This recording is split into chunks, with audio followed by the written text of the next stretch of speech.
Real talk. Real talk. Mahirap po ba magbenta ng high-end? Sige po, yung mga naman na natin, mga season. Si Tita Maribig, mahirap po ba magbenta ng high-end ng mga projects? Medyo po, pero pagka may target ka ng mga kliyente, Pag may pwede mo target. nang i-push kasi nakita mo na yung mga promos and discount.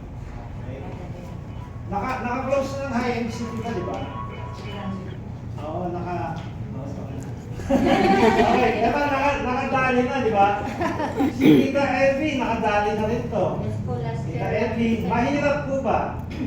Madali sir pag mayroon kang mahirap, pero madali pag mayroon ka ng Mahirap pero nakaset na madali. client. Kapag tinatarget ka Sino po mga nakadali na ng high-end? Mahirap po ba? Okay, real talk.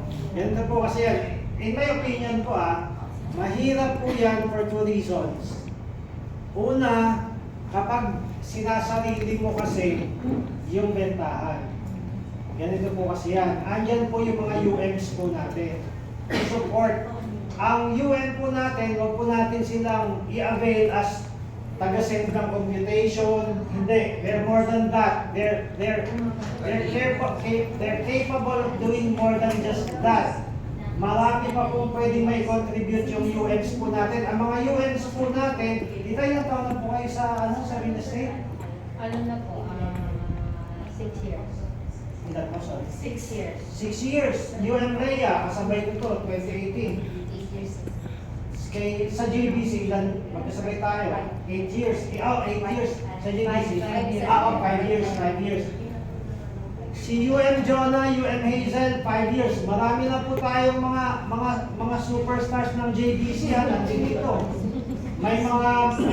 Yung mga UMs po natin dito, nag-start din po sila. They started out, may mga nakatricycle tayo mga UMs dito. Ngayon, dekotse na.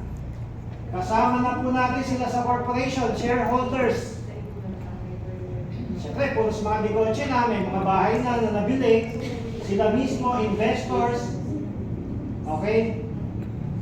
Yun yung first reason. Kasi sinasarili po natin wherein meron namang support, i-maximize po natin, gamitin po natin yung support po ng ating mga UMs para po mas mapadali.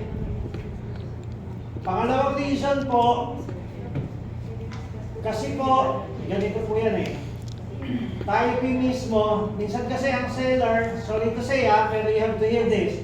Minsan po mahirap kasi po ang seller nandun din po sa comfort zone. For the longest time, ang ginagawa po niya, row house ang binibenta. Up until now, row house pa din po ang gusto niya ibenta. Nagta-transition na po yung mga ahente po natin, yung mga managers po natin, nagta-transition.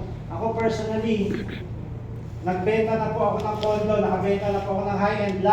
Last week lang po, few days ago, nag-lot only po yung binenta ko na mamahalin doon sa Pampanga. Mamahalin po talaga siya. Lot only po yung 2.7. 2.7. Lote lang po yun. So, ganito po kasi. Let us bring out the high-end image in you. Nag-i-invite po kami ng isa po yun sa mga support po natin, gusto po natin i-bring out sa inyo yung high-end image. Tayo mismo dapat high-end. Ang problema kasi minsan kapag po hindi nga ako nag-announce kagabi na baka wala pumunta. Sabi ko, pag sinabi ko in-announce ko, dapat ang outfit, ang attire po natin, dapat corporate. Nako, pag nag-announce po ako, sir, hindi ako makakapunta, wala po akong corporate outfit. Huwag po kayong matakot, comfort zone po yan. Kahit na hindi po ganun kamahal, hindi po kailangan naka-blazer tayo, hindi kailangan mamahalin. Ako, jacket lang po ito So at least po, itry po natin kung ano yung best corporate attire po natin. Okay na po yan, at least with collar. Sige po, smart casual. Okay lang po, huwag po tayo matakot na mag-corporate attire. Okay lang po yun. Impisahan po natin kung ano yung meron po tayo. Gusto po namin tulungan po kayo yung profile pictures po. May paano po tayo may pa ini-sponsoran pa po ng JBC yan. Dumadayo po ang photographers po natin. to bring out the best image in you. Yung nagpo-photographer po tayo, gumagawa, minsan tumatrabaho po ako hanggang alas 2 ng madaling araw. Alam niyo po yan, para magawan po kayo ng profile picture na maganda, cover photo, Thank you, sir. hanggang may nagsisend. Gawin po na, i-avail po natin yun. Marami po tayong trainings and events. I-avail po natin yun. Yun po yung support po natin. Para po ma-project po natin na, uy, itong friend ko, ang gusto natin, top of the mind. Ang problema kasi, gusto ng ahente, tinatrabaho niya mag-isa. Gusto niya naghahanap siya ng client, mahirap po yun. Mahirap maghanap ng client, mapapagod kayo. Dapat ang buyers, sila po yung lumalapit po sa atin. That way, hindi po kayo mauubusan ng clients. Di po ba? We can only do so much kung gagawin po natin yung ganon. Ilang clients na po kaya nating ipasok in our lifetime or in our career here in JBC? Kung 5 years po tayo, bottomless po ba yung clients po natin?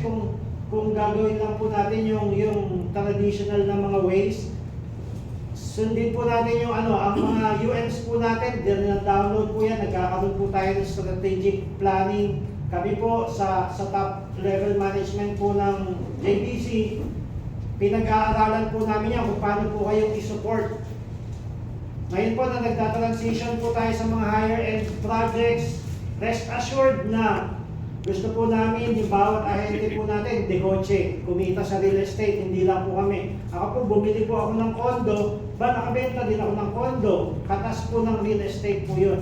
Gusto po namin sa inyo din po, sa bawat agents po natin, bakit merong tanongin nga natin si Natita, bakit po may mga nakakabenta, 2 months pa lang, nakakarami na agad, di ba? Kung totoo po yung mahirap magbenta, actually ang Pinoy, ako po dito ko po nalaman sa real estate, hindi po totoo yun na third world country tayo. Hindi po totoo. Sa dami po ng nabenta to, security guard, kasambahay, nakakapag-avail po, na-approve. So, kaya po nating bumenta ng high-end. Kailangan lang po ng konting pagbabago lang po. May support po ang JBC, may support po ang mga UMs, i-avail po natin. Marami po, pinagpaplanuhan po natin yan, pinag-aaralan po natin, i-avail na lang po, tutulungan po namin kayo maging top seller, maging performers. Yung mga UMs po natin, dati, ahente po yan, ngayon mga UMs na po, nakarami na po yan, kumita na po yung mga yan. Guys, ano nga po yan, investors na po natin sila, yung iba po kasama namin sila sa board of directors doon sa tinayo namin corporation. So, nandun po tayo sa isang realty na masasabi po natin nag-grow, na may proven portfolio na po, may napuntahan na, may nagawa na pong great things.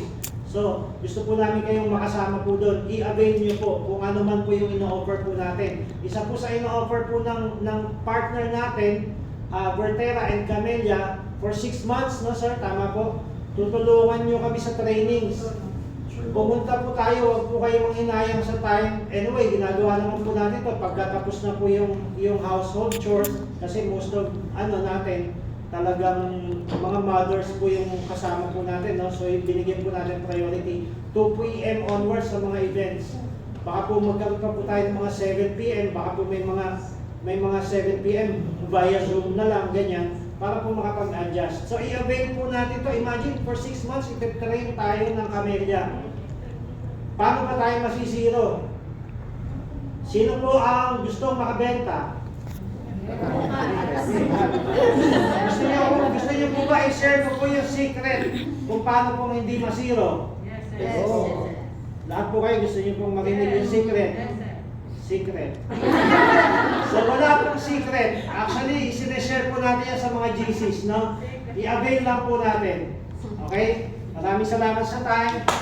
Thank you. Salamat.